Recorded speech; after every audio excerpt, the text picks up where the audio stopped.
അല്ലാഹി വൽഹംദുലില്ലാഹി വസ്സലാത്തു വസ്സലാമു അലാ റസൂലില്ലാഹി വഅലാ ആലിഹി വസഹ്ബിഹി വമൻ വാല. നമ്മൾ ജീവിക്കുന്ന ലോകത്ത് ഇപ്പോഴും പണ്ടും മനുഷ്യരുടെ ഒരു പൊതുവായ പ്രവണത, സ്വഭാവം എന്ന് പറയുന്നത് തൻ്റെ ആശയാദർശങ്ങളിലേക്കും നിലപാടുകളിലേക്കും മറ്റുള്ളവരെ കൂടി ചേർത്തുക, പിടിച്ചു വലിച്ച് കൊണ്ടുവരിക, അടുപ്പിക്കുക എന്ന ഒരു മനോഭാവം ഉള്ളവനാണ് ആര്? മനുഷ്യൻ. ഒറ്റയ്ക്കു നിൽക്കാൻ മനുഷ്യൻ ഇഷ്ടപ്പെടുന്നില്ല. ഞാൻ മാത്രമേ ഉള്ളൂ എന്ന ഒരു അവസ്ഥ മനുഷ്യൻ ആഗ്രഹിക്കുന്നില്ല. ഇതെല്ലാ മനുഷ്യന്മാരും അങ്ങനെ തന്നെയാണ്, നല്ല മനുഷ്യരും ചീത്ത മനുഷ്യരും. മതം അല്ലെങ്കിൽ നാസ്തികരും ആസ്തികരും എല്ലാവരും. ആസ്തികരിൽ തന്നെ മുസ്ലിമീങ്ങളായവരും അല്ലാത്തവരും, മുസ്ലിമീങ്ങളിൽ തന്നെ സദ്വൃത്തരായവരും അല്ലാത്തവരും, എല്ലാവർക്കുള്ളൊരു പൊതുവായ പ്രത്യേകതയാണിത്. എൻ്റെ ജീവിത രീതി എന്താണ്, എൻ്റെ ആശയാദർശങ്ങൾ എന്താണ്, എൻ്റെ നിലപാടുകൾ എന്താണ്, എൻ്റെ വേഷവിധാനങ്ങൾ എന്താണ്, അത് മറ്റുള്ളവർക്ക് കൂടി ഉണ്ടാവണം, അവർക്ക് കൂടി അത് പകർന്നു നൽകണം, അവർ കൂടി എൻ്റെ അടുക്കൽ നിന്നത് സ്വീകരിക്കണം, ഒരു വേള അവരിൽ അത് സന്നിവേശിപ്പിക്കണം, ചിലപ്പോൾ അവരിൽ അത് അടിച്ചേൽപ്പിക്കണം എന്നൊക്കെയുള്ള മനോഭാവമുള്ളവനാണ് ആര്? മനുഷ്യൻ. അതെൻ്റെ പ്രകൃതിയാണ്, മനുഷ്യൻ്റെ പ്രകൃതിയാണ്. പക്ഷെ ഇവിടെ രണ്ട് മനുഷ്യൻ്റെ ആന്തരിക അവസ്ഥയെ ആശ്രയിച്ചുകൊണ്ട്, മനുഷ്യൻ്റെ ആത്മീയ ശുദ്ധിയെ ആശ്രയിച്ചുകൊണ്ട് ഈ സ്വഭാവം രണ്ട് തലങ്ങളിലേക്ക് വേർപിരിയുന്നതായിട്ട് കാണാം. ഒന്നാമത്തെ തലം നല്ല മനുഷ്യരുടെ തലമാണ്. ആ തലം എന്താണ്? ഞാൻ രക്ഷപ്പെട്ടവനാണ്, എന്നെപ്പോലെ എല്ലാവരും രക്ഷപ്പെടണം, എനിക്ക് യാതൊരു അധ്വാനവുമില്ലാതെ ഔദാര്യമായിട്ട് കിട്ടിയതാണ് ഈ വെളിച്ചം. ഈ സൂര്യൻ്റെ വെളിച്ചം ഞാൻ കാശ് കൊടുത്ത് വാങ്ങിയതല്ല, എനിക്ക് വെറുതെ കിട്ടിയതാണ്. ഈ ഓക്സിജൻ എനിക്ക് വെറുതെ കിട്ടുന്നതാണ്, ഇതിന് ഞാൻ കാശൊന്നും കൊടുക്കുന്നില്ല. ഈ ഓക്സിജൻ എന്നെപ്പോലെ ഒരു 10,000 ആളുകൾ സ്വീകരിച്ചതുകൊണ്ട് എനിക്കൊന്നും നഷ്ടപ്പെടാനും ഇല്ല. എന്നല്ല, എൻ്റെ കാരണം കൊണ്ട് വേറൊരാൾക്ക് കുറച്ച് ഓക്സിജൻ കിട്ടിയാൽ അതിൻ്റെ കൂലിയും കൂടി എനിക്ക് കിട്ടും. എനിക്ക് കൂടുകയാണ് ചെയ്യുന്നത്, എനിക്ക് കുറയുന്നില്ല. ഈ സൂര്യപ്രകാശം ഞാൻ വേറൊരാൾക്കും കൂടി ഏതെങ്കിലും നിലക്ക് ഷെയർ ചെയ്ത് കൊടുത്താൽ എനിക്ക് കുറയുന്നുണ്ടോ? കുറയുന്നില്ല, എനിക്ക് കൂടുകയാണ്. എന്ത്? പരലോകത്ത് കൂടുകയാണ്. എനിക്ക് ഫ്രീ ആയിട്ട് കിട്ടിയതാണ്, ഞാനിതിന് കൂലിയൊന്നും വാങ്ങുന്നില്ല. ഇത്തബിഉൽ മുർസലീൻ ഇത്തബിഉ മൻ ലാ യസ്അലുക്കും അലൈഹി അജ്റൻ മൻ ലാ യസ്അലുക്കും അജ്റൻ വഹും മുഹ്തദൂൻ. ഒരു കൂലിയും ആര് കൂലി ചോദിക്കേണ്ട ആവശ്യമില്ല, കാരണം ഓർക്ക് ഫ്രീ കിട്ടിയല്ലേ. ഫ്രീ കിട്ടിയ സാധനം എന്തിനാണ് വിലക്ക് വെക്കുന്നത്? അപ്പോൾ പ്രവാചകന്മാർക്ക് അല്ലാഹു സുബ്ഹാനഹു വ തആല ഫ്രീ ആയിട്ട് നൽകിയിട്ടുള്ളതാണ്. അതുകൊണ്ട് അത് ഫ്രീ ആയിട്ട് തന്നെ കൊടുക്കാനുള്ളതാണ്. ഇനി കാശ് ചോദിക്കാൻ പാടില്ല, അവർ കാശ് ചോദിക്കാറുമില്ല, ചോദിച്ചിട്ടില്ല. ഇതാണ് ഒരു സദ്വൃത്തനായ ആളുടെ മനോഭാവം. അവൻ ആളെ കൂട്ടും. എൻ്റെ ജീവിതശൈലി എന്നെ എല്ലാവർക്കും ഉണ്ടാവണമെന്ന് ഞാൻ ആഗ്രഹിക്കും. ഒരു പക്ഷേ അടിച്ചേൽപ്പിക്കാനുള്ള ശ്രമവും നടത്തും. അത് ഏത് ശ്രമമല്ല, പാശ്ചാത്യൻ കോളനിവൽക്കരണ കാലത്തുള്ള അടിച്ചമർത്തൽ രീതിയിലൂടെ അല്ല, മറിച്ച് എങ്ങനെയെങ്കിലും പ്രസ് ചെയ്തിട്ട് ആ മരുന്ന് ഒന്നും അവൻ്റെ തൊള്ളേക്ക് ഒഴിച്ചു കൊടുക്കും, ഓൻ ജീവിക്കട്ടെ എന്ന നിലക്കുള്ള ഒരു സമ്മർദ്ദം ഒരു സത്യവിശ്വാസിയിൽ നിന്ന് ഒരു പക്ഷേ ഉണ്ടായേക്കാം. അതിനെ കടന്നാക്രമണം എന്നോ ഭീകരത എന്നോ ഒന്നും വ്യാഖ്യാനിക്കേണ്ടതില്ല. അപ്പോൾ ഒരു ഭാഗത്ത് അങ്ങനെയാണ്, തൻ്റെ നിലപാടിലേക്ക് മറ്റുള്ളവർ കൂടി വരണമെന്ന് മനുഷ്യൻ ആഗ്രഹിക്കുന്നത് അവൻ്റെ കരുണയുടെ ഭാഗം ആയിട്ടാണ്, അവൻ്റെ നിസ്വാർത്ഥതയുടെ ഭാഗം ആയിട്ടാണ്. അവന് ഒരു നിസ്വാർത്ഥതയും ഒരു സ്വാർത്ഥതയും ഇതിലില്ല. അവൻ ഇതിൽ പരാർത്ഥത, നിസ്വാർത്ഥതയുടെ നേരെ വിപരീതം പരാർത്ഥതയാണ്. എല്ലാവർക്കും കിട്ടണം, എനിക്ക് മാത്രമായിട്ട് ഉള്ളതല്ല, കൊടുത്തതുകൊണ്ട് എനിക്കൊന്നും നഷ്ടപ്പെടാനും ഇല്ല എന്ന മനോഭാവം. തിരിയുണ്ടോ? മാത്രമല്ല, ഇത് കൊടുക്കാതിരിക്കാൻ എനിക്ക് പറ്റില്ല. ഇത് കൊടുക്കാതിരിക്കുന്നത്, ഞാൻ ഓക്സിജൻ ശ്വസിക്കുന്നുണ്ട്, ഇവിടെ ഓക്സിജൻ ഉണ്ട് എന്ന് എനിക്കറിയാം, അത് ആളുകൾ എടുക്കുന്നത് കൊണ്ട് എനിക്കൊരു നഷ്ടവുമില്ല എന്നും എനിക്കറിയാം, എന്നിട്ടും ഓക്സിജൻ ലഭിക്കാത്ത ആളുകൾക്ക് ഞാനത് കൊടുക്കാതിരിക്കുക എന്നത് ഞാൻ ഒരു പിശാചാണ് എന്നതിൻ്റെ അടയാളമാണ് എന്നതാണ് അവൻ്റെ മനോഭാവം. അപ്പോൾ കാരുണ്യത്തിൻ്റെ കടുപ്പാണത്. തിരിയുണ്ടോ? കാരുണ്യം, ദയാവായ്പ്, നിസ്വാർത്ഥത, അതോടൊപ്പം ഉത്തരവാദിത്വ ബോധം. ഇത് ഉത്തരവാദിത്വം കൂടെയാണ്, വെറും കാരുണ്യമല്ല. ഇത് ഞാൻ ചെയ്തിട്ടില്ലെങ്കിൽ ഉത്തരവാദിത്വം നിർവഹിക്കാത്ത അക്രമിയാണ് ഞാൻ എന്ന മനോഭാവമാണ് ഇവിടെ ഉള്ളത് ഈ ഭാഗത്ത്. അതിനാൽ ഞാൻ സ്വയം പ്രേരിതനായിക്കൊണ്ട് ഇതിലിങ്ങനെ വ്യാപൃതനായിക്കൊണ്ടിരിക്കും, ആളുകളെ നന്നാക്കാൻ വേണ്ടി, ആളുകളിലേക്ക് എൻ്റെ ജീവിത ശൈലി പകർന്നു കൊടുക്കാൻ വേണ്ടി. ഞാൻ നമസ്കരിക്കുന്നുണ്ട്, അതെനിക്ക് അള്ളാഹു നൽകിയിട്ടുള്ള ഭാഗ്യമാണ്, അതിലേക്ക് ആളുകൾ വരണം. എൻ്റെ ഭക്ഷണ രീതി, എൻ്റെ പെരുമാറ്റ രീതി, എല്ലാ സംഗതിയും ഓരോന്നോരോന്ന് നമ്മളിപ്പോൾ ഡീറ്റെയിൽസ് പറയുമ്പോൾ കേൾക്കുന്ന ആളുകൾക്കൊക്കെ ചിലപ്പോൾ എന്തുണ്ടാവും, അസ്വസ്ഥത ഉണ്ടാവും. അതിപ്പോൾ എന്നെ പറ്റിയാണ് പറയുന്നത്, അതുകൊണ്ട് ഞാനത് പറയുന്നില്ല. മൊത്തത്തിൽ ശരിയായ മാർഗമാണ് എന്ന് എനിക്ക് ബോധ്യമുള്ളത്, അത് ശരിയാണ് താനും. ആ ശരിയിലേക്ക് എല്ലാവരും വരണം എന്നാഗ്രഹിക്കുകയും അതിനുവേണ്ടി പ്രവർത്തിക്കുകയും ചെയ്യും. എന്നാൽ മറുവശത്തും ഏത് മനോഭാവമുണ്ട്? ഞാൻ ഏകനായിരുന്നു കൂടാ, എല്ലാവരും എൻ്റെ ശൈലിയിലേക്ക് വരണമെന്ന വെമ്പൽ മറുവശത്തുണ്ട്.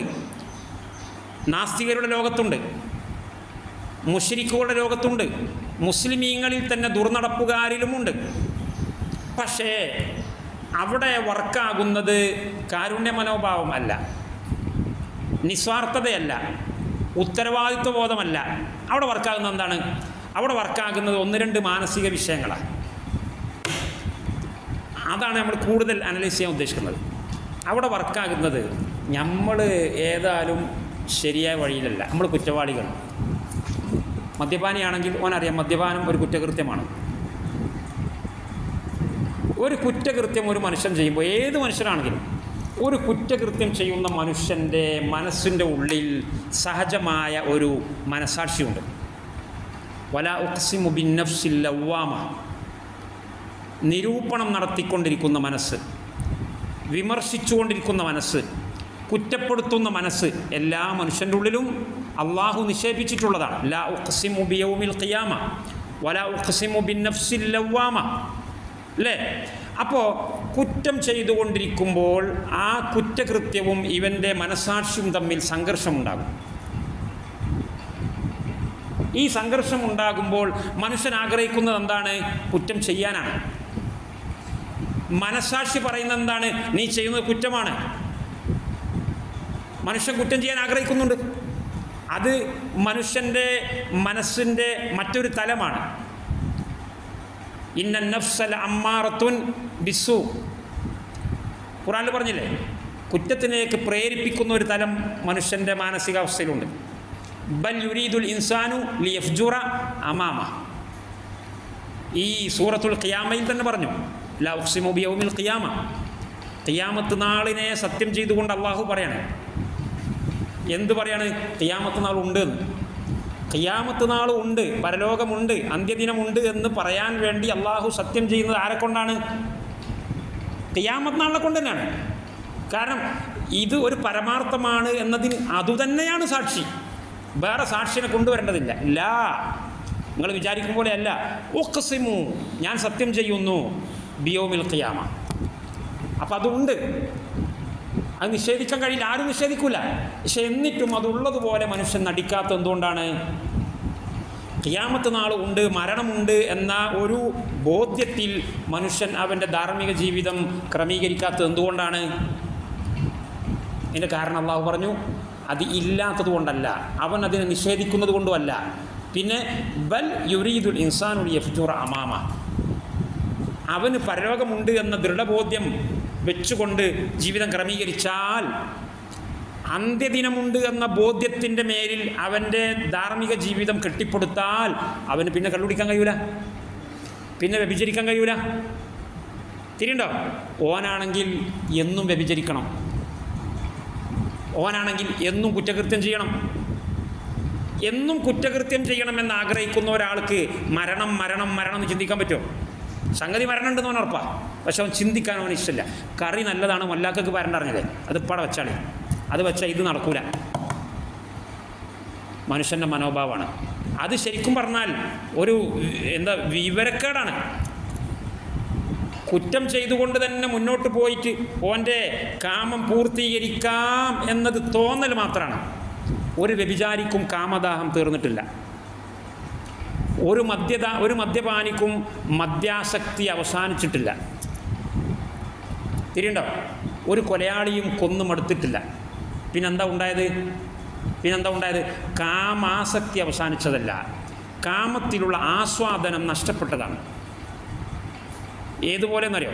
ഇപ്പം വ്യഭിചരിക്കാൻ സാധ്യതയുള്ള ഇഷ്ടംപോലെ ആളുകളുണ്ട്. ഭയങ്കര കോടീശ്വരനാണ്, ഓന് ലോകപ്രസിദ്ധ പട്ടണങ്ങളിലൊക്കെ വില്ലകളുണ്ട്, റിസോർട്ടുകളുണ്ട്, ആഡംബര അപ്പാർട്ട്മെൻറ്റുകളുണ്ട്, ഏത് പെണ്ണിനെയും വിളിച്ചാൽ കിട്ടും എന്ന് തോന്നുന്ന ഒരുത്തന് ആസ്വാദനം അവസാനം എന്ത് ചെയ്യാണ്? നഷ്ടപ്പെടുകയാണ്. സ്വന്തം ഭാര്യയെ അള്ളാഹു ഹലാലാക്കി കൊടുത്ത ഭാര്യ, ആ ഭാര്യയിൽ അവൻ സംതൃപ്തനായില്ല. സ്വന്തം ഭർത്താവിൽ അവൾ സംതൃപ്തയായില്ല. കാരണം ഭാര്യയെ കിട്ടിയതിന് ശേഷവും അവൻ്റെ നോട്ടം വേറെ പെണ്ണുങ്ങളിലേക്കാണ്. ഭാര്യനെ കിട്ടിയാലും അവന് ഫ്രണ്ട്ഷിപ്പ് അന്വേഷിച്ച് പോവാണ്. സ്വന്തം ഭർത്താവുണ്ടായാലും വേറെ പുരുഷന്മാരുമായിട്ട് ടെലിഫോൺ ചെയ്യാൻ അവൾ താല്പര്യപ്പെടുകയാണ്. അത് നീണ്ടു പോയി. അങ്ങനെ അന്യ സ്ത്രീകളെ ബന്ധപ്പെടാൻ തുടങ്ങി. കാരണം ഭാര്യയിൽ നിന്ന് സംതൃപ്തി കിട്ടുന്നില്ല. സ്വാഭാവികമാണ്, അന്യ സ്ത്രീകളെ പിടിച്ചു. അതും പോരാ, സ്വവർഗരതിയിലേക്ക് പോയി. അതും മതിയാകാതെ വരുമ്പോഴാണ് അവൻ പട്ടിയെയും പശുവിനെയും കുരങ്ങിനെയും കഴുതയെയും പ്രണയിക്കുന്നത്, കല്യാണം കഴിക്കുന്നത്. ഉണ്ടായിട്ടില്ലേ യൂറോപ്പിലും മറ്റുമൊക്കെ? എന്നിട്ടും അവസാനിക്കുന്നില്ല. അവസാനം അവൻ ഒരു ഭ്രാന്തനെ പോലെ അലയുകയും അവസാനം ആത്മഹത്യ ചെയ്യുകയും ചെയ്തു. ദിനേശ് ബീഡിയിലും ചുരുട്ടിലും സിഗരറ്റിലും തുടങ്ങിയിട്ടാണ് അവസാനം ഞരമ്പ് കുത്തിക്കീറിയിട്ടും ആസ്വാദനം കിട്ടാതെ എന്ത് ചെയ്യുന്നത്? മുന്തുവാരത്തിൽ സിറിഞ്ച് കുത്തിക്കാറ്റിയിട്ട് ഓൺ ദി സ്പോട്ടിൽ അവൻ മരിക്കുന്നത്. അവൻ്റെ നിയന്ത്രണം വിട്ടു, അവൻ്റെ കാര്യങ്ങൾ അവൻ്റെ കയ്യിൽ നിന്ന് പോയി. അപ്പോൾ ഈ സമൃദ്ധി, വിഭവങ്ങളുടെ സമൃദ്ധി ഉണ്ട് എന്ന് കരുതി ഹലാലും ഹറാമും നോക്കേണ്ടതില്ല. കണ്ണുകളെയും ലൈംഗിക അവയവങ്ങളെയും താല്പര്യങ്ങളെയും ഹലാലിൽ അള്ളാഹു ഹലാലാക്കി തന്നത് ഇഷ്ടം പോലെ ഉണ്ടല്ലോ. കുറച്ചല്ലേ ഹറാമുള്ളൂ. പക്ഷേ ഈ ഹലാലുകളൊന്നും വകവെക്കാതെ ഹറാമിലേക്ക് തിരിഞ്ഞത് ഒരിക്കലും അവൻ്റെ കാമം പൂർത്തീകരിക്കാൻ വേണ്ടിയല്ല, ആണ് എന്നത് അവൻ്റെ തോന്നൽ മാത്രമാണ്. അതിൻ്റെ ഒരു ഉദാഹരണമാണ് കടൽ വെള്ളം. കടലിൽ വെള്ളം ഇഷ്ടം പോലെ ഉണ്ട്, പക്ഷെ കടലിലെ വെള്ളം കുടിച്ചിട്ട് ആർക്കും ദാഹം മാറാറില്ല.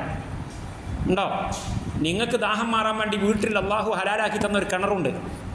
ആ കിണറിലെ വെള്ളം കുടിച്ചാൽ നിങ്ങൾക്ക് ദാഹം മാറിയിട്ടുണ്ട് പലതവണ. മര്യാദക്ക് അത് തന്നെ നിങ്ങൾ കീപ്പ് ചെയ്ത് പോവായിരുന്നെങ്കിൽ നിങ്ങൾക്ക് മരിക്കുവോളം ആ കിണറ്റിൽ നിന്ന് വെള്ളം കുടിക്കാമായിരുന്നു, ദാഹം ശമിക്കുമായിരുന്നു. 2, 3, 4 കിണറിന് പെർമിഷൻ നിങ്ങൾക്കുണ്ട്. പക്ഷെ അതൊന്നും പോരാ. കടലിഷ്ടം പോലെ ഉണ്ട്, സമൃദ്ധമാണല്ലോ എന്ന് പറഞ്ഞ് കടൽ വെള്ളം കുടിക്കാൻ പോയ ഒരുത്തനും ദാഹം ശമിച്ചിട്ടില്ല എന്ന് മാത്രമല്ല, ദാഹം കൂടുകയാണ് ചെയ്യുക. കടൽ വെള്ളം കുടിച്ചാൽ ദാഹം കൂടൂല്ലേ? ഉപ്പുവെള്ളം കുടിച്ചാൽ അല്ലേ? അങ്ങനെ കടൽ വെള്ളം കുടിച്ച് മരിച്ചവരല്ലാതെ കടൽ വെള്ളം കുടിച്ച് ദാഹം ശമിച്ച ഒരാൾ പോലും ഈ ഭൂമുഖത്തിൽ ഇല്ല. അപ്പം അതുകൊണ്ട് കുറ്റകൃത്യങ്ങളുടെ പിന്നാലെ പോവുക, ആസ്വദിക്കുക എന്നത് വെറും വിവരക്കേടാണ്. അത് പൈശാചിക ദുർബോധനത്തിൽ മനുഷ്യൻ പെട്ടുപോയത് കാരണമായിട്ട് ഉണ്ടായിത്തീർന്നിട്ടുള്ളതാണ്. അപ്പോൾ അതുകൊണ്ട് മനുഷ്യൻ അവൻ്റെ ആസ്വാദനങ്ങളെ മുഴുവൻ ഹലാലിൽ നിയന്ത്രിക്കണം. അത് പോസിബിൾ ആണ്, അതേ പോസിബിളായിട്ടുള്ളൂ, അതേ ശരിയായ വഴി ഉള്ളൂ. അതാണ് അള്ളാഹുവിൻ്റെ ശരീഅത്ത് നിയമങ്ങൾ. അപ്പോൾ ഞാൻ പറയുന്നത്, ഈ 2ാം വിഭാഗം ആളുകൾ അവരുടെ കുറ്റകൃത്യങ്ങളിലേക്കും ആളുകളെ ക്ഷണിക്കുന്നത് എന്തിനാണെന്ന് ചോദിച്ചാൽ, അവർ ചെയ്യുന്ന കുറ്റകൃത്യങ്ങളും അവരുടെ സഹജമായ മനസ്സാക്ഷിയും തമ്മിൽ സംഘർഷം ഉണ്ടാകും. സംഘർഷം ഉണ്ടാകുമ്പോൾ അവർ താല്പര്യപ്പെടുന്നത് മനസ്സാക്ഷി പരാജയപ്പെടണമെന്നാണ്. അപ്പോഴേ അവർക്ക് എന്ത് പറ്റുള്ളൂ? ബൽ യുരീദുൽ ഇൻസാനു ലിയഫ്ജുറ അമാമഹു. ഖുർആൻ പറഞ്ഞതാ. മനുഷ്യൻ ഉദ്ദേശിക്കുന്നത് പരലോക ജീവിതം ഇല്ല എന്നുള്ളതല്ല. പരലോക ജീവിതം ഉണ്ട്, പക്ഷേ ഭാവിയിലും തെറ്റു ചെയ്യണമെന്ന് അവൻ ആഗ്രഹിക്കണം. യുരീദുൽ ഇൻസാൻ ലിയഫ്ജുറ അമാമ എന്ന് പറഞ്ഞാൽ എന്താ? In future. മുമ്പാകെയുള്ള എല്ലാ മതിൽക്കെട്ടുകളും പൊളിക്കണം. മുമ്പിലുള്ള എല്ലാ മതിൽക്കെട്ടുകളും പൊളിച്ചിട്ട് കുറ്റം ചെയ്യണം എന്ന ഒരു പ്ലാനിങ് ആർക്കുണ്ട്? മനുഷ്യന് ഉണ്ട്. ആ പ്ലാനിങ്ങും പരലോക ചിന്തയും തമ്മിൽ പൊരുത്തപ്പെടില്ല. അതുകൊണ്ട് പരലോക ചിന്തയെ തൽക്കാലം വിസ്മരിക്കുകയാണ് ആര് ചെയ്യുന്നത്? മനുഷ്യൻ ചെയ്യുന്നത്, അല്ലാതെ നിഷേധിക്കുന്നില്ല. തിരിയുണ്ടോ? അപ്പോൾ മനസ്സാക്ഷിയെ കൊന്നു കുഴിച്ചു മൂടണം. മനസ്സാക്ഷി വിജയിക്കുന്ന ഒരവസ്ഥ ഉണ്ടാകരുത്. മനസ്സാക്ഷിക്ക് മേൽക്കോയ്മ ലഭിക്കുന്ന ഒരവസ്ഥ ഉണ്ടായാൽ കൂടുതൽ കുറ്റം ചെയ്യാൻ കഴിയില്ല. അപ്പോൾ എന്താ സംഭവിക്കുന്നതെന്ന് വെച്ചാൽ, ഒരു സമൂഹത്തിൽ ഒരാൾ കുറ്റകൃത്യം ചെയ്യുമ്പോൾ അയാൾക്ക് മനസ്സാക്ഷിയെ ആദ്യം കൊലപ്പെടുത്തണം. മനസ്സാക്ഷി ആദ്യം കൊലപ്പെടുത്തണമെങ്കിൽ എന്ത് ചെയ്യണം? മനസ്സാക്ഷി ജയിക്കുന്ന ഒരവസ്ഥ ഇല്ലാതാക്കണം. മനസ്സാക്ഷി ജയിക്കൽ എപ്പോഴാണ്? മനസ്സാക്ഷി ജയിക്കാനുള്ള ഏറ്റവും പ്രധാനപ്പെട്ട കാരണമാണ് സമൂഹത്തിലുള്ള വിയോജിപ്പുകൾ. സമൂഹത്തിലുള്ള മറ്റുള്ള ആളുകൾ, ഇപ്പോൾ ഉദാഹരണം മദ്യപാനി എടുക്കാം. ഈ സമൂഹത്തിൽ ഞാൻ മാത്രം മദ്യപാനി, വേറെ ഒരാൾ മദ്യപിക്കുന്നില്ല എന്ന് വന്നാൽ അതിൻ്റെ അർത്ഥം എന്താണ്? വേറെയുള്ള ആളുകളെല്ലാം എന്നിലേക്ക് വിരൽ ചൂണ്ടുന്നു. ഞാൻ ഒരു കുറ്റവാളിയാണ് എന്ന് അവർ പറയാതെ എങ്കിലും പറയുന്നു. അവർ നിശബ്ദരാണ്, അവരൊന്നും പറയുന്നൊന്നുമില്ല, ശരി. പക്ഷേ അവരാരും മദ്യപിക്കുന്നില്ല. മദ്യം സുലഭമായിട്ടും അവരാരും മദ്യപിക്കുന്നില്ല എന്നതിൻ്റെ അർത്ഥം എന്താണ്? അവരെല്ലാവരും എൻ്റെ കണ്ണിലേക്ക് നോക്കി പറയുന്നു, നീ കുറ്റവാളിയാണ്. അതോടൊപ്പം എൻ്റെ മനസ്സിൻ്റെ ഉള്ളിലുള്ള മനസ്സാക്ഷിയും എന്നോട് പറയുന്നുണ്ട്, മദ്യപാനം കുറ്റകൃത്യമാണ്. അപ്പോൾ ഇവിടെ ആരാണ് ജയിക്കുന്നത്? മനസ്സാക്ഷിയാണ് ജയിക്കുന്നത്. വീണ്ടും വീണ്ടും മദ്യപിക്കാൻ അവന് സാധിക്കാതെ വരുന്നു. അപ്പോൾ ഇവൻ്റെ മുമ്പിലുള്ള പരിഹാരം എന്താണ്? ഇവൻ്റെ മുമ്പിലുള്ള ഓപ്ഷൻ രണ്ട് ഓപ്ഷനാണ്. എന്താണ് രണ്ട് ഓപ്ഷൻ? ഒന്നുകിൽ എൻ്റെ ജീവിത വൈകൃതങ്ങളെ മുഴുവനും, എൻ്റെ ആദർശത്തിലെയും എൻ്റെ ആശയത്തിലെയും എൻ്റെ വിശ്വാസത്തിലെയും എൻ്റെ ധാർമ്മിക ചര്യകളിലെയും വൈകൃതങ്ങളെ ഒട്ടും വ്യത്യാസമില്ലാതെ കൃത്യമായും വ്യക്തമായും പ്രതിഫലിപ്പിക്കുന്ന ഒരു കണ്ണാടി ഇവിടെ ഉണ്ട്. ഏതാണ് ആ കണ്ണാടി? സമൂഹം എന്ന് പറയുന്ന കണ്ണാടി. മദ്യപിക്കാത്ത സമൂഹം, വ്യഭിചരിക്കാത്ത സമൂഹം, നമസ്കരിക്കുന്ന സമൂഹം, നോമ്പെടുക്കുന്ന സമൂഹം, അല്ലേ? ഈ സമൂഹം എൻ്റെ ജീവിതത്തിലേക്ക് തിരിച്ചു പിടിച്ചിട്ടുള്ള എന്താണ്? കണ്ണാടിയാണ്. ആ കണ്ണാടി എന്ത് മാത്രമേ പ്രദർശിപ്പിക്കുകയുള്ളൂ? മുമ്പിലുള്ളതിനെ മാത്രമേ. മുമ്പിൽ എന്താ ഉള്ളത് പ്രദർശിപ്പിക്കും. കണ്ണാടിക്ക് കാപ്പട്യമില്ല. ഇതിൻ്റെ മുമ്പിലുള്ളവൻ വിരൂപിയാണ്. ഒരു വിരൂപിയായ ഒരാൾ ഒരു കണ്ണാടിയുടെ മുമ്പിൽ പോയാൽ ആ കണ്ണാടി സുന്ദരനായ ഒരാളെ എടുത്തു കാണിക്കുമോ? ഒരിക്കലുമില്ല. അത് ഇമ്പോസിബിളാണ്. വിരൂപിയെ കണ്ണാടി വിരൂപിയായിട്ട് കാണിക്കും, സുന്ദരനെ കണ്ണാടി സുന്ദരനായിട്ടും കാണിക്കും. അതൊരു യാഥാർത്ഥ്യമാണ്. അപ്പോൾ ഈ ജീവിത വൈകൃതങ്ങളുള്ള ഈ മനുഷ്യൻ ഈ കണ്ണാടിയുടെ മുമ്പിലാണ് ഉള്ളത്. ഈ കണ്ണാടി എന്ന് പറയുന്നത് ഇവനെ സംബന്ധിച്ചിടത്തോളം ജീവിക്കുന്ന കുറ്റപ്പെടുത്തലാണ്. തിരിഞ്ഞോ? വാക്കിംഗ് കൺസേൺസ് എന്ന് ഇംഗ്ലീഷിൽ പറയും. ജീവിക്കുന്ന ഒരു നീ കുറ്റവാളിയാണ് എന്ന് അവരിങ്ങനെ പറഞ്ഞു കൊടുക്കുകയാണ്. അപ്പോൾ ഈ കണ്ണാടിയെ തല്ലിപ്പൊളിക്കുക എന്ന ഒരു ഓപ്ഷനാണ് ഒന്നാമത്തെ ഓപ്ഷൻ. അത് തല്ലിപ്പൊളിക്കാൻ വലിയ പണിയുണ്ടോ? ചെറിയൊരു കൽച്ചീൾ അതിലേക്ക് ഇട്ട് കൊടുത്താൽ ആ കണ്ണാടി പൊട്ടി. ആ കണ്ണാടി പൊട്ടിയാൽ ഇവന് വീണ്ടും ബൽ യുരീദുൽ ഇൻസാനുൽ യഫ്ജുറ മാമ, അവൻ്റെ മാത്രം കണ്ണിലേക്ക് നോക്കിയിട്ട് നീ ഒരു കുറ്റവാളിയാണെന്ന് പറയാൻ ഇവിടെ ആരെങ്കിലും അവശേഷിക്കുന്നുണ്ടോ? ഇല്ല. ഞാൻ നിസ്കരിക്കാത്തവനായിരുന്നു, ഇപ്പം നിങ്ങൾ നിസ്കരിക്കുന്നില്ല. ഞാൻ കള്ളൂടിയനായിരുന്നു, ഇപ്പം നിങ്ങൾ ഞാൻ കള്ളൂടി കമ്പനിയിലേക്ക് കൂട്ടി. തിരിയുണ്ടോ? ഞാൻ എന്തെല്ലാം തോന്നിവാസങ്ങളിലുണ്ടായിരുന്നോ ആ തോന്നിവാസങ്ങളിലേക്ക് ഞാൻ നിങ്ങളെയും കമ്പനിയാക്കി. പറഞ്ഞ മനസ്സിലാണ്ടോ? ഞാൻ ഒരു കുഴിയിലേക്ക് ചാടിയിരുന്നു, ആ കുഴിയിലേക്ക് നിങ്ങളെയും വലിച്ചിട്ടു. ദുരന്തം കൂട്ടാളികളെ തേടുമെന്നാണ് സൈക്കോളജി പറയുന്നത്. അറബിയിൽ കാണാം അൽ മുസീബത്തു തജ്മ ഉൽ മുസാബീൻ. ഒരു മുസീബത്തുണ്ടായാൽ ആ മുസീബത്തിൽ കുറേ കൂട്ടാളികളെ ലഭിക്കാൻ അതിൻ്റെ ആളെന്ത് ചെയ്യും? താല്പര്യപ്പെടും. ലവ്സ് ഫ്രണ്ട്സ് എന്ന് ഇംഗ്ലീഷിൽ സൈക്കോളജിയിൽ പറയുന്നത്. ഒരു അപകടത്തിൽ കൂട്ട് തേടുക എന്നത് മനുഷ്യൻ്റെ ഒരു സൈക്കോളജിയാണ്. അപ്പോൾ ഈ കുഴിയിൽ ഞാൻ വീണിട്ടുണ്ട്, നിങ്ങളും കൂടി ഈ കുഴിയിൽ വീണാൽ പിന്നെ എന്നെപ്പറ്റി മാത്രം ആരും ഒന്നും എന്ത് ചെയ്യൂല, പറയില്ല എന്ന മനോഭാവം. അതാണ് കണ്ണാടിയെ എറിഞ്ഞു പൊളിക്കൽ. മറ്റേ വിഷയത്തിലേക്ക് ഞാൻ വരുന്നതിന് മുന്നേ ഇടയ്ക്കെനിക്ക് ഓർമ്മപ്പെടുത്താനുള്ളത്, ഈ കണ്ണാടിയാണ് നിങ്ങളാണ് സമൂഹത്തിലെ കണ്ണാടിയാവേണ്ടവർ അല്ലെങ്കിൽ ആയിട്ടുള്ളവർ. നിങ്ങളാകുന്ന കണ്ണാടിയിലേക്ക് കൽച്ചുകളുകളല്ല, വലിയ പാറക്കഷ്ണങ്ങൾ എടുത്തുകൊണ്ടാണ് വിരൂപികളായ ആളുകൾ ശക്തിയായിട്ട് എറിയുന്നത്. ഉടയാനുള്ള എല്ലാ സാധ്യതകളും ഉണ്ട്, സംശയമില്ല. അവിടെ നിങ്ങൾ ഉടഞ്ഞു പോയാൽ സംഭവിക്കുന്ന ദുരന്തം എന്താണെന്ന് പറയേണ്ട ആവശ്യമില്ലല്ലോ.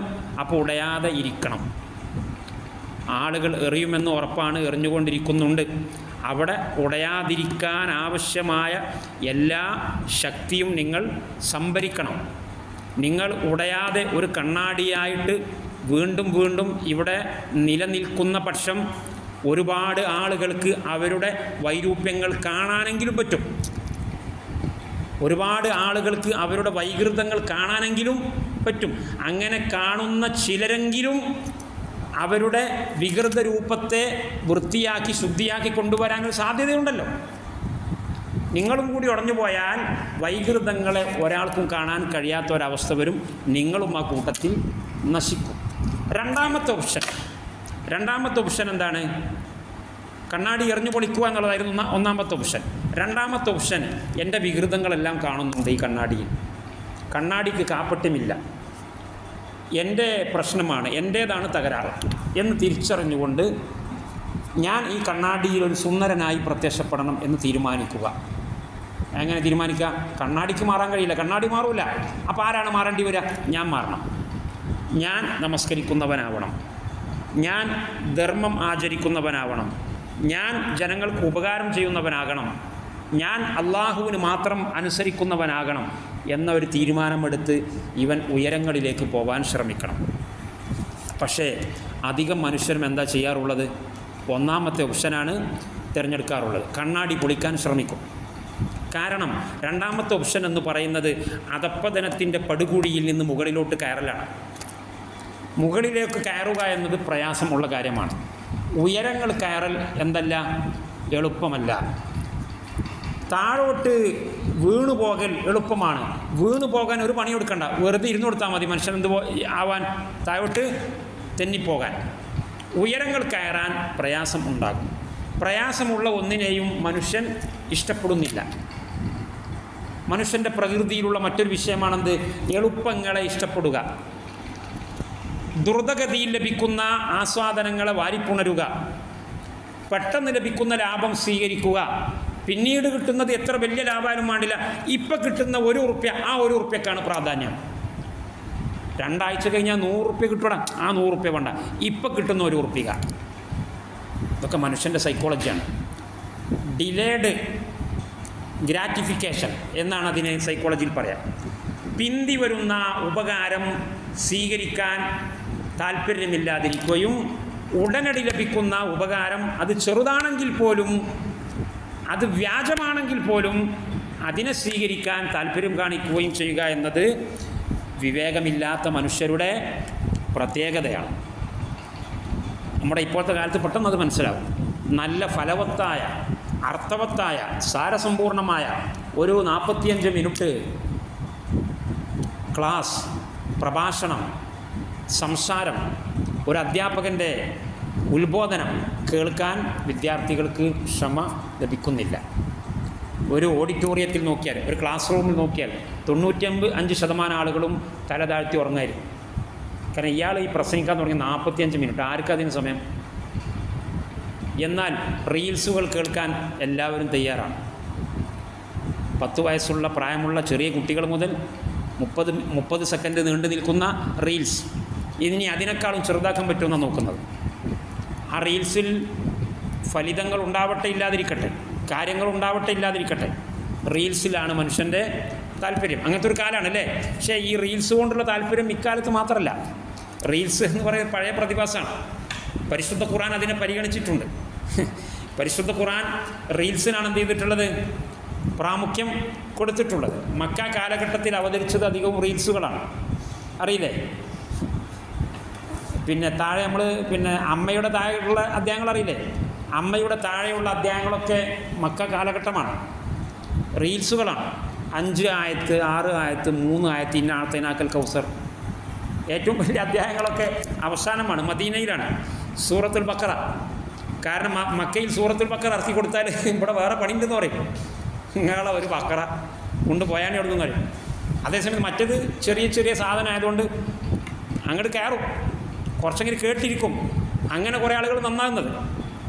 അപ്പോൾ ഞാൻ പറയുന്നത് മനുഷ്യൻ്റെ ഒരു പ്രത്യേകതയും കൂടെയാണെന്ത്?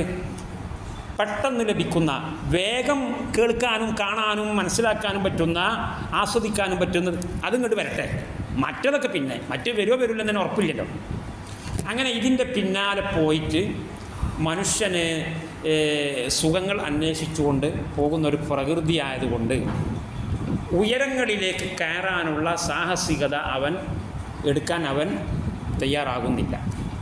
താഴോട്ട് വീഴാനാണ് അവൻ തയ്യാറാകുന്നത്. അപ്പോൾ ഞാൻ പറഞ്ഞുകൊണ്ടുവന്നതിൻ്റെ രത്നച്ചുരുക്കം, മനുഷ്യനിലെ ഒരു സഹജമായ ഗുണം ആണ് എന്ത്? അവൻ്റെ ജീവിത രീതിയിലേക്കും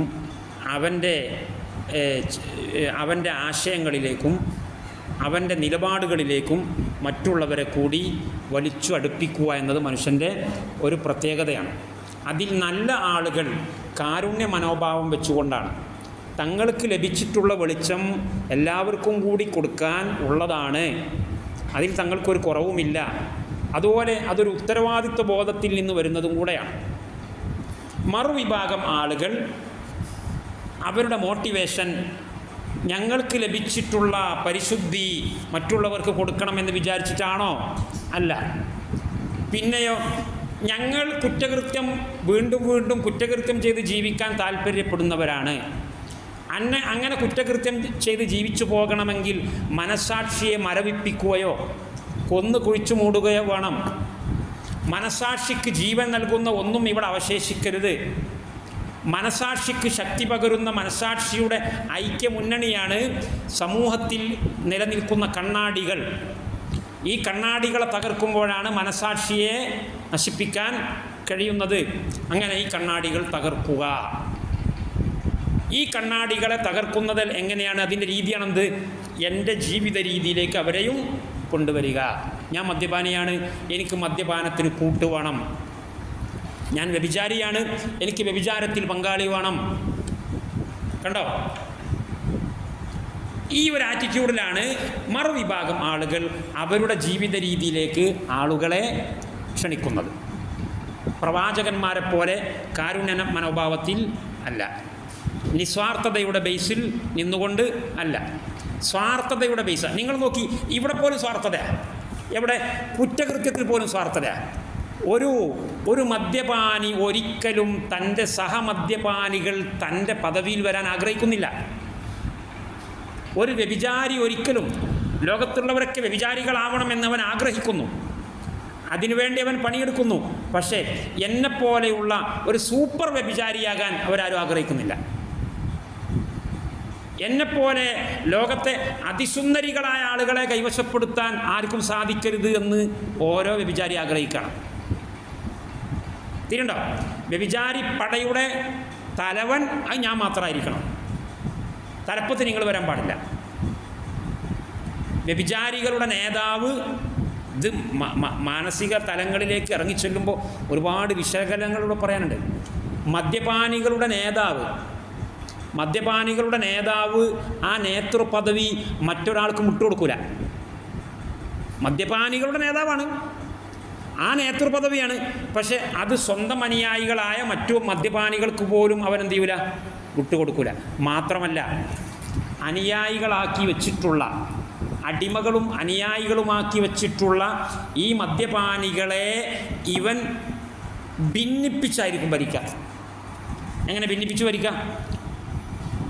നിങ്ങളുടെ ഇടയിലൊക്കെ പ്രശ്നങ്ങളുണ്ടാക്കും. കാരണം നിങ്ങൾ ഒറ്റപ്പെട്ട് നിൽക്കാൻ പാടില്ല, നിങ്ങൾ ഐക്യപ്പെട്ട് നിൽക്കാൻ പാടില്ല. നിങ്ങളെല്ലാ മദ്യപാനികളും കൂടി യൂണിയൻ ഉണ്ടാക്കി എന്നെ കസേര നിർപ്പിക്കും. ഞാനും മദ്യപാനിയാണ്, നിങ്ങളും മദ്യപാനികളാണ്. പക്ഷേ എൻ്റെ കസേരയെ അപ്പോഴും സുരക്ഷിതമാക്കാനുള്ള ഒരു മെക്കാനിസം എൻ്റെ അടുക്കലുണ്ടാവും.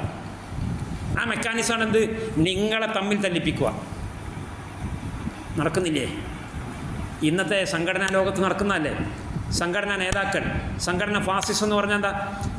എതിർ സംഘടനകളെ മാത്രമല്ല, എതിർ സംഘടനകളെ ഇല്ലായ്മ ചെയ്യൽ ഓക്കെ, സ്വന്തം സംഘടനയിലുള്ള അണികളെപ്പോലും ഭിന്നിപ്പിച്ച് നിർത്തുന്നവരാണ് സംഘടനയിലെ നേതാക്കൾ. അതിൽ നിന്ന് മാറി നിൽക്കുന്നവർ അള്ളാഹുവിൻ്റെ പ്രത്യേകം തൗഫീക്ക് കിട്ടിയിട്ടുള്ള സദ്വൃത്തരായ ആളുകൾ മാത്രമായിരിക്കും. അമ്പിയാക്കളുടെ വഴിയിൽ വരുന്നവരായിരിക്കും. അമ്പിയാക്കളുടെ പാരമ്പര്യം അണികളെ ഒന്നിപ്പിക്കലാണ്. കാരണം അണികൾ ഒന്നാകുന്നതുകൊണ്ട് ഒരു പ്രവാചകനും ഒരു ഭീഷണിയുമില്ല. അണികൾ ഐക്യപ്പെടുമ്പോഴാണ് പ്രവാചകന്മാർ സന്തോഷിക്കുന്നത്. പരിശുദ്ധ പ്രവാചകൻ്റെ ഏറ്റവും വലിയ ഒരു പുണ്യം എടുത്തു പറയുന്നത് മദീനയിലെ പരസ്പരം സംഘടന നടത്തിയിരുന്ന 2 വലിയ ഗോത്രങ്ങളെ ഇണക്കി എന്നതാണ്. ഹുവല്ലദി അല്ലഫ ബൈന ഖുലൂബിക്കും ഫഅസ്ബഹതും ബിനിഅമതിഹി ഇഖ്വാന. അപ്പോൾ സ്വന്തക്കാരായ അനുയായികളെ അടിമകളാക്കി നിർത്തുന്നില്ല, അവരെ ഭിന്നിപ്പിച്ച് ഭരിക്കുന്നില്ല, അവരുടെ ഇടയിൽ ഏഷണിയും പരദൂഷണവും പറഞ്ഞ് മനസ്സുകൾ അകറ്റാനുള്ള ശ്രമം നടത്തുന്നില്ല.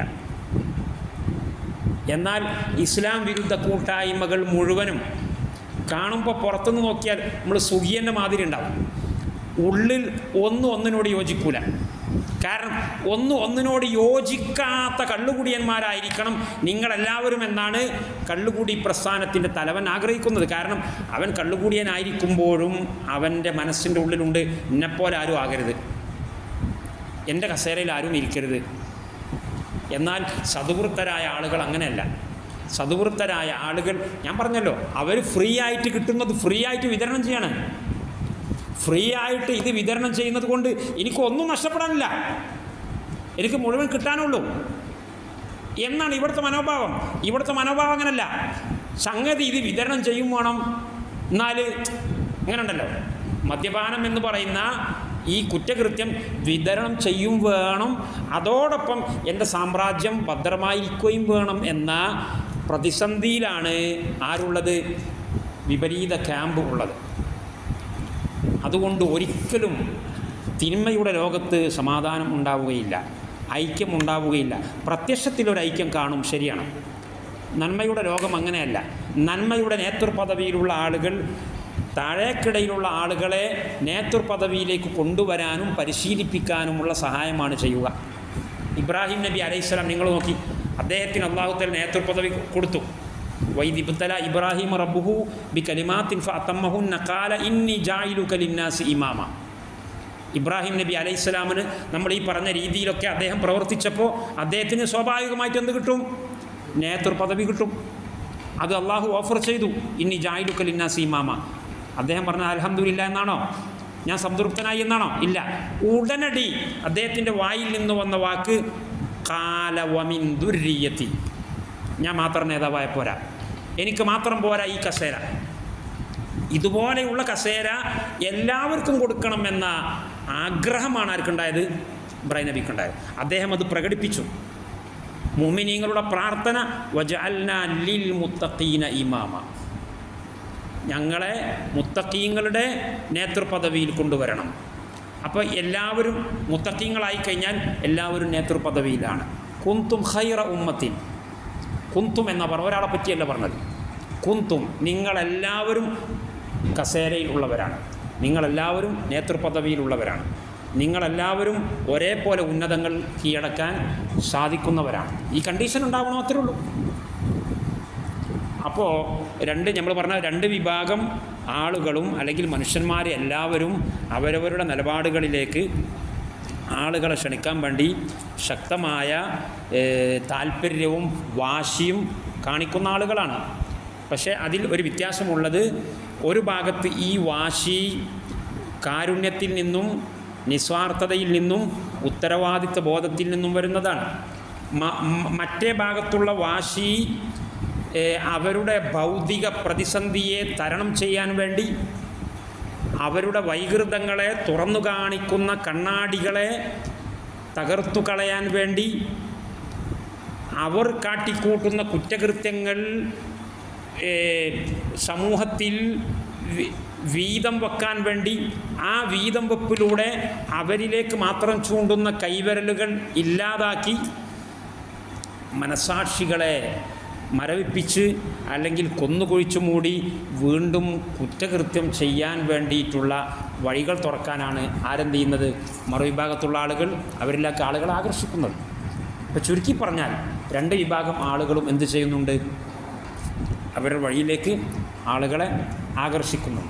ഇനി ഈ തെറ്റിൻ്റെ ആളുകളെ നിങ്ങളൊന്നും കൂടി നോക്കി, തെറ്റ് കുറ്റകൃത്യങ്ങൾ ചെയ്യുന്ന ആളുകൾ എത്രത്തോളം കണ്ണാടികളെ ഭയപ്പെടുന്നു എന്നുള്ളതെന്ന് നോക്കിയാൽ, ഒരു ബഹുസ്വര സമൂഹം, ഒരു സെക്കുലർ സമൂഹം, ആ സമൂഹത്തിൽ 99% ആളുകൾ, 99% ഒരു ക്യാമ്പസ് എടുത്തു നോക്കി, ഒരു യൂണിവേഴ്സിറ്റി ക്യാമ്പസ്, ഒരു സെക്കുലർ യൂണിവേഴ്സിറ്റി ക്യാമ്പസിൽ ആൺകുട്ടികളും പെൺകുട്ടികളും അധ്യാപകരും വിദ്യാർത്ഥികളും എല്ലാവരും ഒരുമിച്ച് ജീവിക്കുന്ന ഒരു സെക്കുലർ ക്യാമ്പസിൽ അവിടെ ഒരു 1000 പേരുണ്ടെങ്കിൽ 999 പേരും ഇസ്ലാം അനുശാസിക്കുന്ന ധാർമ്മിക ചിട്ടയിൽ നിന്ന് മാറി ജീവിക്കുന്നവരാണ്.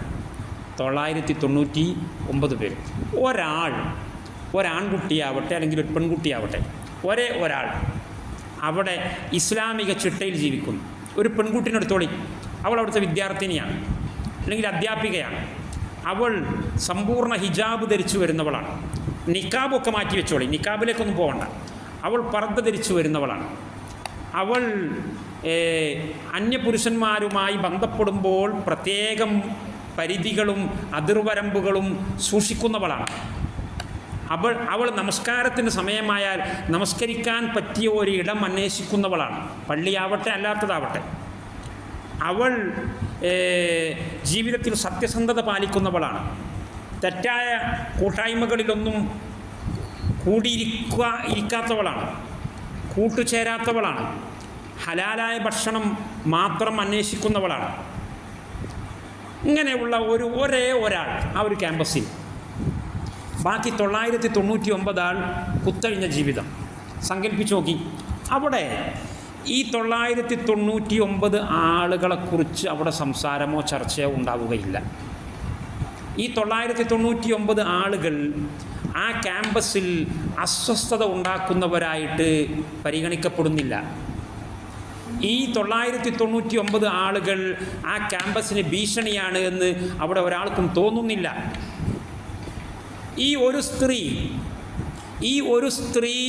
ഒറ്റ സ്ത്രീ ആ ക്യാമ്പസിന് ഭീഷണിയാണ് എന്ന് മറ്റുള്ളവർക്കൊക്കെ തോന്നുന്നു, അല്ലേ? ആ ഒരു സ്ത്രീ ഒന്നും ചെയ്യുന്നില്ല. ആ ഒരു സ്ത്രീ അവിടെ പ്രഭാഷണം നടത്തുന്നില്ല. ആ ഒരു സ്ത്രീ അവിടെ എന്തെങ്കിലും പ്രബോധന പ്രവർത്തനങ്ങൾ നടത്തുന്നില്ല, മാസിക വിതരണം ചെയ്യുന്നില്ല, ഖുർആൻ പരിഭാഷ ആർക്കും കൊടുക്കുന്നില്ല. ഞാൻ നേരത്തെ പറഞ്ഞല്ലോ, അവളുടെ ഹിജാബ് എന്ന് പറയുന്നത് ഒരു മുഖംമൂടിയും അങ്ങനത്തെ ഒന്നും ഇല്ലാത്തൊരു ഹിജാബ്, ഒരു സാധാരണ ഒരു പർദ്ദ. ഇത് മാത്രം ആ പെണ്ണിനുള്ളൂ. പക്ഷേ ആ പെണ്ണ് എല്ലാ കൂടിയാലോചനകളിലും ചർച്ചാ വിധേയമല്ലേ? ആ പെണ്ണിനെ കുറിച്ചല്ലേ ആലോചന? എന്താണ് അവൾ ഇവിടെ വരാത്തത്? അവൾ നമ്മുടെ കൂട്ടായ്മകളിൽ ഇരിക്കാത്തത് എന്താണ്? അവൾ എന്താണ് നമ്മുടെ വേദികളിൽ പ്രത്യക്ഷപ്പെടാത്തത്? അവൾക്ക് എന്താണ് എല്ലാ നേരവും നിസ്കരിക്കണം എന്നൊരു ശാഠ്യം? അവൾക്ക് എന്താണ്, അല്ലേ? ചോദ്യങ്ങൾ വരുന്നില്ലേ? റഡാറുകൾ മുഴുവനും ക്യാമറകൾ മുഴുവനും ഈ ഒരു പെണ്ണിലേക്കല്ലേ തിരിയുന്നത്? ഇതിൻ്റെ കാരണം എന്താ? അവൾക്ക് ജീവിക്കാൻ സ്വാതന്ത്ര്യമില്ലേ? നിങ്ങൾ 999 ആളുകൾ കുത്തഴിഞ്ഞ ജീവിതം നടത്തുന്ന പോലെയുള്ള ഒരു സ്വാതന്ത്ര്യം, നിങ്ങൾ ആഗ്രഹിക്കുന്നത് ധരിക്കാനും ഭക്ഷിക്കാനും നിങ്ങൾക്കുള്ളതുപോലെയുള്ള സ്വാതന്ത്ര്യം ഈ സ്ത്രീക്കും ഇല്ലേ? നിങ്ങളുടെ സെക്കുലർ ലോകത്തെങ്കിലും ഇല്ലേ? ആ ഒരു സ്വാതന്ത്ര്യത്തിൻ്റെ പേരിലെങ്കിലും അവളെ നിങ്ങൾ വെറുതെ വിടേണ്ടതായിരുന്നില്ലേ? എന്തേ നിങ്ങൾ വെറുതെ വിടാതിരുന്നത്? നിങ്ങളുടെ എല്ലാ ചർച്ചകളിലും ആ ഒരു സ്ത്രീ മാത്രമായതെന്ത്? നിങ്ങളുടെ മനസ്സിലൊരു ഇടുത്തി പോലെ അടുത്ത ഭരണം കിട്ടിയാൽ ആഭ്യന്തരമന്ത്രി ഈ സ്ത്രീ ആയിരിക്കുമെന്ന് നിങ്ങൾ പറയുന്ന അവസ്ഥ ഉണ്ടായല്ലോ. അടുത്ത ഭരണം ഈ സ്ത്രീക്ക് കിട്ടുമോ? ഒരിക്കലും കിട്ടൂല. കിട്ടിയാൽ തന്നെ ഈ സ്ത്രീ ആഭ്യന്തരമന്ത്രിയാവോ? അതും ആവില്ല, ഉറപ്പാണ്. നമുക്കൊക്കെ ഉറപ്പാണ്. എന്നിട്ടും അടുത്ത ആഭ്യന്തരമന്ത്രി ഇവളാകുമോ എന്ന തലത്തിൽ നിങ്ങളെ ചർച്ച മുഴുവനും രൂപപ്പെട്ടതിൻ്റെ പിന്നിലുള്ള വികാരം എന്താണ്? ഞങ്ങൾക്ക് അറിയേണ്ട ആവശ്യമുണ്ട്. ഇതിപ്പോൾ ഒരു സെക്കുലർ സമൂഹത്തിൽ ഒരു മുസ്ലിം സ്ത്രീ അനുഭവിക്കുന്ന പ്രയാസമാണ്. ഒരു സെക്കുലർ രാജ്യത്ത്, ഒരു ബഹുസ്വര സമൂഹത്തിൽ ഒരു തൊപ്പിയിട്ടവനിലേക്ക് മാത്രം, ഒരു താടി വെച്ചവനിലേക്ക് മാത്രം, ഞെരിയാണിക്ക് മുകളിൽ ഒരു പാൻറ് ഉയർന്നു പോയതിൻ്റെ പേരിൽ മാത്രം ഒരുത്തനിലേക്ക് വിരൽ ചൂണ്ടുന്നുണ്ടെങ്കിൽ വേറെ ഒരാളെക്കുറിച്ചും അവൻ റാഗിങ്ങിൽ പ്രതിയാണ്, അവൻ വ്യഭിചാരത്തിൽ ബലാത്സംഗത്തിൽ കൂട്ടുകക്ഷിയാണ്, അവൻ സാമ്പത്തിക അഴിമതിയുള്ളവനാണ്, അവൻ അധ്യാപകന്മാരെ ഭീഷണിപ്പെടുത്തുന്നവനാണ്, അവൻ ക്യാമ്പസ് വൃത്തികേടാക്കുന്നവനാണ്, തോന്നിയിടത്ത് മലമൂത്ര വിസർജനം ഒന്നും പ്രശ്നമില്ല. ഇവളെ മാത്രം ഫോക്കസ് ചെയ്യുന്നത് എന്തിനു വേണ്ടി എന്നത് ഞങ്ങൾക്ക് അറിയേണ്ടതുണ്ട്. അവന് ആഭ്യന്തരമന്ത്രി ആയാൽ ഇവിടെ പരിസര മലിനീകരണം ഉണ്ടാകൂല എന്നതാണ്. അതാണ് നിങ്ങളെ പേടി. അവൻ ആഭ്യന്തരമന്ത്രിയായാൽ അധ്യാപകന്മാർ ഗരാവോ ചെയ്യപ്പെടൂല എന്നതാണ് നിങ്ങളെ പേടി. അവൻ ആഭ്യന്തരമന്ത്രിയായാൽ ക്യാമ്പസിൽ മയക്കുമരുന്ന് കച്ചവടം നടത്താൻ സാധിക്കൂല എന്നുള്ളതല്ലേ നിങ്ങളെ പേടി. അപ്പം ഈ ഒരാളെ, ഒരേ ഒരാൾ, ഇതിപ്പോൾ ഞാൻ ക്യാമ്പസ് ഉദാഹരണം പറഞ്ഞത് മാത്രമേ ഉള്ളൂ. ക്യാമ്പസ് മാത്രമൊന്നുമല്ല, നമ്മളെ വീട് ഉദാഹരണം പറയാം. ഏറ്റവും മൈക്രോ മോഡലായിട്ടുള്ള വീടിൽ നിന്ന് ഉദാഹരണം എടുക്കാം. ലിബറൽ സൊസൈറ്റിയെ ഉദാഹരിക്കണ്ട, നാസ്തികരെ ഉദാഹരിക്കണ്ട, ഒരു മുസ്ലിം വീടിനെ ഉദാഹരിക്കാം. ഒരു പിതാവും മാതാവും 5-6 കുട്ടികളും താമസിക്കുന്ന ഒരു വീട്ടിൻ്റെ ഉള്ളിൽ പോലും ഈ ഉദാഹരണമുണ്ട്. മുസ്ലിം വീട്ടിൽ അവിടെ ഒരു കുട്ടി മാത്രം ഖുർആൻ പഠിച്ചു, ഹദീസ് പഠിച്ചു, ഓനോടുന്ന വെളിച്ചം കിട്ടി. അവൻ ബാപ്പയും ഉമ്മയൊക്കെ നിസ്കരിക്കുന്നവരാണ്, മോശക്കാരൊന്നുമല്ല. ബാപ്പയും ഉമ്മയൊക്കെ നിസ്കരിക്കുന്നവരാ, പക്ഷെ പള്ളിയിൽ പോവില്ല, പുറേ നിസ്കരിക്കും അല്ലേ. ഈ ഒരു കുട്ടി ബാങ്ക് കൊടുത്ത അപ്പം പള്ളിയിൽ പോകും. ഓന് നമസ്കാരം കഴിഞ്ഞിട്ട് ബാക്കിയുള്ള എല്ലാ പരിപാടികളുള്ളൂ. നമസ്കാരം മാറ്റി വെച്ചുകൊണ്ടുള്ള ജോലി അവൻ അറിയില്ല, നമസ്കാരം നീട്ടി വെച്ചുകൊണ്ടുള്ള ഭക്ഷണ സമ്പ്രദായം അറിയില്ല. ഒരു കുട്ടി, ഒരു മുസ്ലിം ഫാമിലിയിലെ ഏത് സംഘടനക്കാരനാവട്ടെ, ഒരു കുട്ടി, ഒരു മുസ്ലിം ഫാമിലിയിൽ ഒരുത്തൻ അവൻ്റെ ജ്യേഷ്ഠൻ്റെ ഭാര്യൻ്റെ കൂടെ ഭക്ഷണം കഴിക്കൂല, ഓൻ്റെ അനുജൻ്റെ ഭാര്യൻ്റെ കൂടെ അവനൊരു ടേബിളിൽ ഇരുന്ന് ഭക്ഷണം കഴിക്കൂല. അങ്ങനെ ഒരു സിസ്റ്റം അവനുണ്ട്, അവൻ്റെ ജീവിതത്തിലുണ്ട്. അവൻ്റെ ബാപ്പക്ക് നിസ്കാരമുണ്ട്, ഉമ്മക്ക് നോമ്പുണ്ട്, അവൻ്റെ മൂത്തച്ചി ഖുർആൻ ഓതുന്നോളാണ്, ഒക്കെ ശരിയാണ്. പക്ഷേ ഇവൻ്റെ ചിട്ടയിൽ ചെറിയൊരു വ്യത്യാസമുണ്ട്. ഇവൻ ജീവിതത്തെ ആസകലം ഇസ്ലാം വൽക്കരിച്ചിട്ടുണ്ട്. നമ്മൾ നേരത്തെ പറഞ്ഞിരുന്നു എന്ന് എനിക്ക് തോന്നുന്നത്, ഇസ്ലാമൈസേഷൻ ഓഫ് ലൈഫ്. അവൻ ലിബറലല്ല, ഒരർത്ഥത്തിനും ലിബറലല്ല. അവൻ്റെ ഇബാദത്ത് കേവലം ആരാധനയല്ല, അവൻ്റെ ഇബാദത്ത് ആരാധനയും അനുസരണവും അടിമത്തവുമാണ്. ഇവിടുത്തെ ചില ആളുകളുടെ ഭാഷയിൽ പറഞ്ഞാൽ, പലരും അതിനെ തെറ്റിദ്ധരിച്ചിട്ടുണ്ടെങ്കിലും. അപ്പം അങ്ങനെ ജീവിതത്തെ ആസകലം ഇസ്ലാമികവൽക്കരിച്ച ഒരു കുട്ടിയും ജീവിതത്തെ അല്ലെങ്കിൽ ഇബാദത്തിനെ വെറും ആരാധനയിൽ തളച്ചിട്ട മതഭക്തരായ അവൻ്റെ മാതാപിതാക്കളും സഹോദരന്മാരും തമ്മിലുള്ള വ്യാപാരം ഈ ക്യാമ്പസിലെ വ്യാപാരം പോലെ സമീകരിച്ചുകൂടെ? അതുപോലെ കണ്ടുകൂടെ? കാണാം. എന്തുകൊണ്ട് ആ പിതാവിന് ഈ മകനോട് ഒരു മനപ്രയാസം? എന്തുകൊണ്ട് ആ മാതാവിന് ഈ മകനോട് മാത്രം ഒരു പ്രയാസം? അവർ മുസ്ലിങ്ങളായിരുന്നിട്ട് പോലും ആ പ്രയാസത്തിൻ്റെ പിന്നിലുള്ള സൈക്കോളജി നേരത്തെ നമ്മൾ ക്യാമ്പസിൽ പറഞ്ഞ അതേ സൈക്കോളജിയാണ്. അഥവാ തൻ്റെ തെറ്റായ ജീവിത രീതിയോട് വിരുദ്ധമായ ഒരു കണ്ണാടി ഇവിടെ ഉണ്ടാകുന്നത് എൻ്റെ വൈരൂപ്യങ്ങൾ പ്രതിഫലിക്കാനൊരു കാരണമാണ്, അതിവിടെ ഉണ്ടായിക്കൂടാ എന്ന ഒരു മനോഭാവം നാസ്തികരിൽ മാത്രമല്ല, മതവിശ്വാസികളിൽ മാത്രമല്ല, ഒരു വേള മുസ്ലിമീങ്ങളിൽ തന്നെ ഒരു ശതമാനം ആളുകളിൽ അത് ഉണ്ട്. അതും കൂടി ഉദാഹരണം പറയാതെ നമ്മുടെ ഈ സംസാരം പൂർത്തിയാവില്ല. അപ്പം അതുകൊണ്ട് തെറ്റായ രീതിയിൽ ജീവിക്കുന്ന, അത് ഏത് തെറ്റാവട്ടെ, ഇസ്ലാമിൻ്റെ പുറത്തുള്ളവരിലെ തെറ്റാവട്ടെ, മുസ്ലിം സമൂഹത്തിലുള്ളവരിലെ തെറ്റാവട്ടെ, തെറ്റായ രീതിയിലൂടെ ജീവിക്കുന്ന ഒരു സൊസൈറ്റിയിൽ ഒരാൾ നല്ലവനായി ഇരിക്കുന്നത് ആ സൊസൈറ്റി ഒരിക്കലും ഇഷ്ടപ്പെടുന്നില്ല. ആ സൊസൈറ്റി ആ ഒരാളുടെ വിഷയത്തിൽ രണ്ടാലൊരു നിലപാടാണ് എടുക്കുക. ആ നിലപാടാണ് ഞാൻ നേരത്തെ പറഞ്ഞത്. ഒന്നുകിൽ ഈ കണ്ണാടി അടിച്ചു പൊളിക്കുക, അല്ലെങ്കിൽ ഈ കണ്ണാടിയിൽ സുന്ദരമായ രൂപം പ്രത്യക്ഷപ്പെടാൻ വേണ്ടി ആ സൊസൈറ്റി മൊത്തമായിട്ട് മാറുക. ഇവിടെ മൊത്തമായിട്ട് ആ സൊസൈറ്റി മാറുക എന്നത് വളരെ ഉയർന്ന പ്രയാസം പിടിച്ച ഒരു ടാസ്ക് ആണ്. അതിൻ്റെ കാരണം ഞാൻ നേരത്തെ പറഞ്ഞു. അപ്പോൾ കണ്ണാടി തല്ലിപ്പൊളിക്കുക എന്ന ഒരു ഓപ്ഷനിലേക്കാണ് മഹാഭൂരിഭാഗം ആളുകളും എത്തിപ്പെടുക. അവിടെയാണ് എനിക്ക് നിങ്ങളോട് ഓർമ്മപ്പെടുത്തുവാനുള്ളത്. നിങ്ങൾ കണ്ണാടികൾ ആകുന്നു, അല്ലെങ്കിൽ കണ്ണാടികളാവണം. നിങ്ങൾ ഇപ്പോൾ കണ്ണാടികളായിട്ടുണ്ടെങ്കിൽ, അല്ലെങ്കിൽ കണ്ണാടികളാകാനുള്ള പരിശ്രമം നിങ്ങൾ നടത്തുകയാണെങ്കിൽ, ഈ കണ്ണാടി ഒരിക്കലും പൊളിഞ്ഞു പോകാതെ സൂക്ഷിക്കൽ നമ്മുടെ വളരെ വലിയ ധാർമ്മികമായ ഉത്തരവാദിത്തമാണ്. നമ്മൾ അത് സൂക്ഷിക്കൽ നമ്മുടെ സ്വന്തം ശരീരത്തിന് നൽകുന്ന ഒരു കാവൽ ആകുന്നു എന്നതിൽ സംശയമില്ല. അതിൻ്റെ പുറമെ നമ്മൾ ആ കണ്ണാടി സൂക്ഷിക്കൽ മറ്റുള്ളവർക്ക് കൂടി നമ്മൾ നൽകുന്ന ഒരു കാരുണ്യമാണ്. ഇസ്ലാമിക സമൂഹം ഇവിടെ ഉണ്ടാകുന്നത്, ധർമ്മ അനുസാരികളായ ഒരു വിഭാഗം ആളുകൾ ഇവിടെ ഉണ്ടാകുന്നത് മുസ്ലിംകളല്ലാത്ത ആളുകൾക്ക് പോലും ഭൗതിക തലത്തിലെങ്കിലും സേഫ്റ്റി, സുരക്ഷിതത്വം ആസ്വദിക്കാനുള്ള വഴിയാണ്.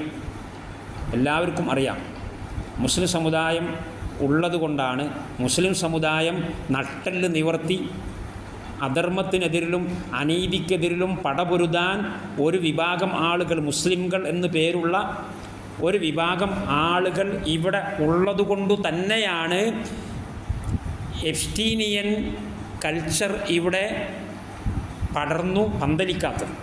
അതിവിടെ ഉണ്ട് എന്നുള്ള സംശയമൊന്നുമില്ല. പക്ഷേ അത് ഒരു ദ്വീപിൽ മാത്രം പരിമിതപ്പെട്ടത്, അല്ലെങ്കിൽ ഒന്നോ രണ്ടോ ദ്വീപുകളിൽ മാത്രം പരിമിതപ്പെട്ടത് എന്തുകൊണ്ടാണ്? ഇതിനെ ചോദ്യം ചെയ്യാൻ ഇവിടെ ഒരു ചെറു സംഘമുണ്ട്. ഇതിനെ നഗ്നമാക്കി നിർത്തി വിചാരണ ചെയ്യാൻ ഇവിടെ ഒരു സംഘമുണ്ട് എന്ന ഒരു പേടിപ്പെടുത്തുന്ന മാനസികാവസ്ഥ അവരിലുള്ളത് കൊണ്ടാണ് ഈ കുറ്റകൃത്യങ്ങൾ ഇവിടെ വ്യാപിക്കാത്തത്. നമ്മുടെ രാജ്യത്തുള്ള ഒരുപാട് ആളുകൾ, ഹൈന്ദവ സമൂഹത്തിലും അല്ലാത്തവരുംപ്പെട്ട ഒരുപാട് ആളുകൾ മര്യാദക്ക് നീതിയും അവകാശവും നേടിക്കൊണ്ട് അവർ ഒരു വേള ഇവിടെ പിടിച്ചു നിൽക്കുന്നത് പോലും മുസ്ലിമീങ്ങൾ ഇവിടെ ഉള്ളതുകൊണ്ടാണ്. മുസ്ലിമീങ്ങളെ ഇവിടുന്ന് പുറത്താക്കണം, നാട് കടത്തണം എന്ന് പറയുന്ന ആളുകൾ പോലും ഒരു വേള ഇവിടെ ജീവിച്ചു പോകുന്നത് പോലും മുസ്ലിമീങ്ങളുടെ ഇവിടുത്തെ സാന്നിധ്യമാണ്. മുസ്ലിമീങ്ങൾ ഇവിടെ ഇല്ലാതിരുന്നാൽ, ഞാൻ നേരത്തെ പറഞ്ഞില്ലേ, മദ്യപാനിയായ ആൾ, എല്ലാവരും മദ്യപാനികളാകണമെന്ന് ആഗ്രഹിക്കുമെങ്കിൽ പോലും അവരിൽ ഒരു തലവനെ ഉണ്ടാവുകയുള്ളൂ. അല്ലെങ്കിൽ ആ തലവനെ ചുറ്റിപ്പറ്റിയിട്ടുള്ള ഒരു കോക്കസിന് മാത്രമേ അവിടെ പെർമിഷൻ ഉണ്ടാവുകയുള്ളൂ.